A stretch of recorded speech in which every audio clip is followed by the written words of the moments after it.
tentang penggunaan harta zakat untuk kepentingan sosial ya, atau untuk kemaslahatan umum. Ini perdebatan yang sudah dibicarakan oleh para ulama semenjak zaman dahulu dan sampai sekarang masih terus diperdebatkan. Inti dari perdebatan itu adalah terdapat pada tafsir dari makna fi sabilillah. Jadi kalau dalam mazhab Syafi'i dan para ulama klasik itu memaknai kata fi sabilillah atau golongan fi sabilillah itu sebagai orang yang memang ikut mengangkat senjata dalam medan pertempuran membela agama Allah, begitu. Maka selain orang yang terlibat dalam peperangan itu tidak diberikan zakat. Alasannya karena memang sejak zaman Nabi ya, zakat untuk fisabilillah itu memang sudah ada sendiri, dan Nabi tidak menggunakan zakat itu untuk kepentingan sosial yang lain. Jadi memang mereka sudah diberikan jatah zakat sendiri, dan tidak kemudian jatah itu diberikan kepada kemaslahatan umum. Itu yang pertama. Kemudian sebagian ulama membolehkan zakat digunakan untuk kemaslahatan umum. Dalam hal ini misalnya pembangunan fasilitas umum yang rusak karena bencana, dengan memperluas makna fisabilillah menjadi fisabilil khair. Jadi fisabilillah itu kalau dimaknai seperti di zaman Kanjeng Nabi, maka sabilillah sudah nggak ada sekarang. Tidak ada orang yang saat ini ikut mengangkat senjata untuk turun ke medan perang, sudah tidak ada. Sehingga maknanya itu diperluas menjadi sabilul khair, yaitu orang-orang yang berjuang untuk manfaat atau kemaslahatan umum. Maka seperti guru TPQ, guru madin, ya takmir masjid, merbot dan seterusnya itu diberikan zakat. Sama yang berlaku di beberapa daerah di Jepara, iya kan? Di daerah kamu imam masjid, merbot dapat zakat fitrah apa enggak? Enggak dapat. Ada yang dapat, ada yang tidak ya. Ya, yang dapat itu berarti mengikuti pendapat ulama yang kedua.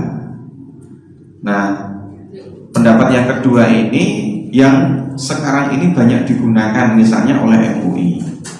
Kemudian beberapa ulama kontemporer seperti Syekh Wahbah Zuhaili, termasuk Mbah Kiai Sahal Mahfud dalam buku fikih sosial atau nuansa fikih sosial juga pernah mengatakan begitu.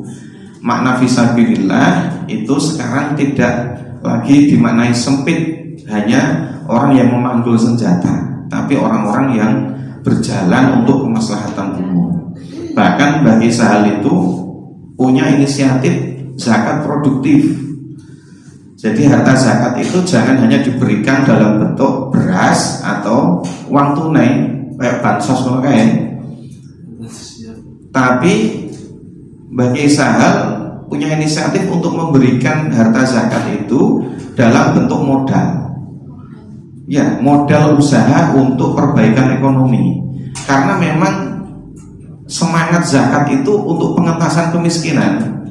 Kalau kemudian zakat itu hanya diberikan untuk kegiatan konsumtif dalam bentuk uang tunai, dalam bentuk beras dan seterusnya, maka nanti akan habis dimakan, habis digunakan sekali. Nah, maka ada wacana termasuk beberapa ulama kontemporer itu memang mengusulkan zakat mal misalnya itu jangan dialokasikan dalam bentuk uang tunai, tapi lebih kepada modal usaha yang nanti bisa dikembangkan. Harapannya nanti orang yang mulanya menjadi penerima zakat karena diberikan modal usaha dan usahanya berkembang, dia nanti menjadi orang yang memberikan zakat, ya, dari mustahik nanti berubah menjadi muzaki. Semangatnya zakat begitu sebenarnya. Nah, ini tentu pandangan yang sangat progresif, tapi beberapa ulama menolak, ya, sehingga masih berpegang pada ayat, ya, fisabilillah itu dimaknai sebagai tentara perang fisabilillah. Sehingga di beberapa daerah memang zakat itu ya diberikan apa adanya, dan kemudian para guru madin, guru TPQ mergo itu nggak dapat zakat karena memang menurut pendapat itu mereka tidak termasuk fisabilillah. Nah, jadi inti perdebatannya atau perbedaannya dari situ, ya, penafsiran tentang fisabilillah. Penafsiran tentang fisabilillah, apakah itu fisabilillah dimaknai secara sempit hanya untuk orang-orang yang terjun di medan perang, ya, atau dimaknai fisabilil khair, orang-orang yang berjalan untuk kemaslahatan umum. Nah, maka regulasi Basnas MUI itu sekarang sudah menggunakan pendapat ulama kontemporer yang memperbolehkan harta zakat digunakan untuk kemaslahatan umum, termasuk untuk para korban bencana, untuk memperbaiki fasilitas umum yang rusak karena bencana, bahkan juga untuk dalam fatwa MUI itu ada penggunaan harta zakat untuk pembangunan sanitasi air, fasilitas MCK dan seterusnya, itu diperbolehkan karena itu juga termasuk fisabilil khair. Nah, itu yang pertama, pertanyaan tadi, ya. Nah, kemudian ada pertanyaan, Pak, kalau misalnya kemudian korban bencana itu adalah seorang non muslim, itu bagaimana? Nah, ini kemudian jadi pertanyaan lagi. Sebenarnya memang kalau kita merujuk pendapat ulama Syafi'i, Imam Syafi'i memang tidak memperbolehkan zakat itu diberikan kepada non muslim. Makanya kemudian tadi muncul hilah, ya, yang disampaikan Haidar tadi, muncul hilah atau rekayasa, ya, hilah fiqhiyah, diakali lah, ya, disiasati bagaimana orang non muslim itu yang jadi korban bencana tetap mendapatkan santunan, tapi bukan dari harta zakat. Caranya gimana? Amilnya berhutang, ya, beras yang diberikan itu dianggap utang, begitu, utang yang diambil dari infak sedekah, begitu kan?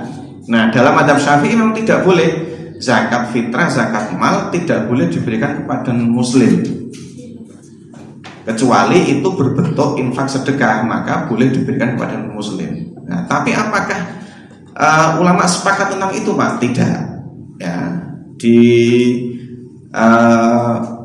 kitab fikih, di bukunya Syekh Wahbah Zuhaili itu pernah mengatakan begini, ya. Dia membahas begini, wahal yajuzu sorfuha ila ahli dhimmah, apakah diperbolehkan mentasarufkan zakat untuk kafir dhimmi, non muslim yang dhimmi. Non muslim yang dhimmi itu berarti non muslim yang dilindungi, yang tidak berperang dengan muslim. Dan sekarang itu hampir tidak ada peperangan, ya. Sekarang status kafir harbi itu sudah nggak ada, ya. Semua non muslim itu di semua negara itu ahlul dhimmah atau kafir dhimmi, karena ya sekarang di sebuah negara itu rata-rata penduduknya campur semua, ya, nggak ada yang muslim semua, nggak ada yang non muslim semua, semuanya campur, sehingga mereka harus mampu hidup berdampingan, sehingga statusnya adalah ahlul dhimmah.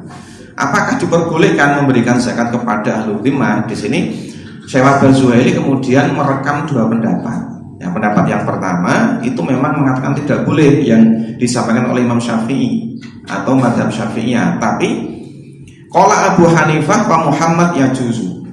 Nah, menurut Imam Abu Hanifah, Imam Hanafi dan Imam Muhammad itu memperbolehkan. Nah, di mazhab lain, di mazhab Hambali juga begitu.